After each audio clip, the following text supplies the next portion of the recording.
Mas, Davi, tem uma coisa que já faz até um certo tempo que já está no gosto do brasileiro e de muitos outros também, países e tal, que é o tal do sushi.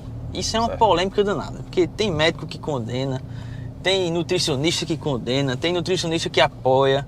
Mas qual é a tua posição e qual é a posição assim do campo da nutrição, se a gente poderia dizer assim, sobre o tal do sushi, o polêmico sushi? Certo. Faz mal mesmo à saúde o sushi? Então, assim, isso é uma coisa muito interessante, porque a gente precisa pensar primeiro de uma forma que é a seguinte: nenhum alimento sozinho ele tem o poder de engordar, certo? Nenhum alimento sozinho ele vai fazer com que você saia do seu plano alimentar de uma forma brusca. Agora, o sushi ele tem algumas características que era bom a gente frisar aqui.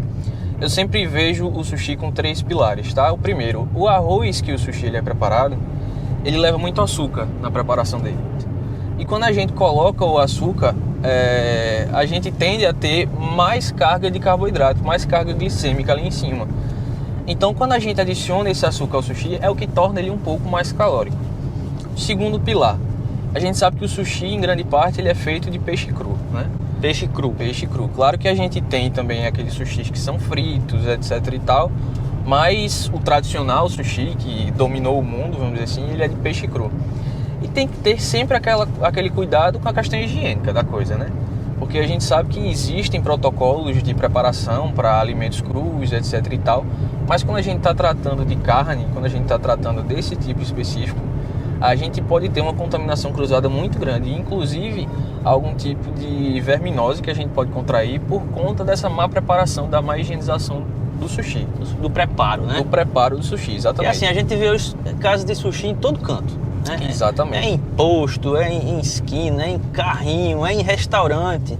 Aí você tem que ficar ligado também no lugar que você está comendo. Isso. Né? Existem sempre as boas práticas, né? De a gente preparar determinados alimentos. Existem os manuais de higiene para a gente fazer, mas a gente tem que sempre estar ligado aonde é que a gente vai consumir aquele alimento. Eu sempre recomendo da gente conhecer o local, entendeu? Da gente saber procurar como é que é feita aquela comida, e porque existem restaurantes sérios que preparam esse tipo de alimento. Mas feito você falou, hoje em cada esquina, praticamente por ter se tornado uma moda, a gente encontra esse tipo de alimento. Então é muito importante a gente saber também aonde a gente está comendo. Uhum. Não que não existam estabelecimentos pequenos que não tenham aí a sua higiene correta, não, com certeza, com certeza. Mas o perigoso é isso realmente do sushi. Quer dizer assim, tem gente que não passa uma semana sem comer sushi. Isso. Agora a gente tem que pensar de indivíduo para indivíduo também. Por exemplo, a gente sempre quando come o sushi, a gente coloca ele no molho shoyu. Isso é 90% das pessoas, vamos dizer assim. Para saborear, para colocar um pouco mais de tempero, etc. Mas o molho shoyu ele é muito rico em sódio. Então se a gente tem um paciente que tem uma tendência a ter uma sensibilidade maior de sódio, como por exemplo um paciente que tem hipertensão arterial sistêmica, ele pode ter uma complicação por conta do sódio. A gente sabe que o sódio, em grosso modo, significa sal. Então quando a gente tem essa ingesta maior de sódio, a gente pode aumentar a pressão arterial e pode ter aí consequências que a gente não queria.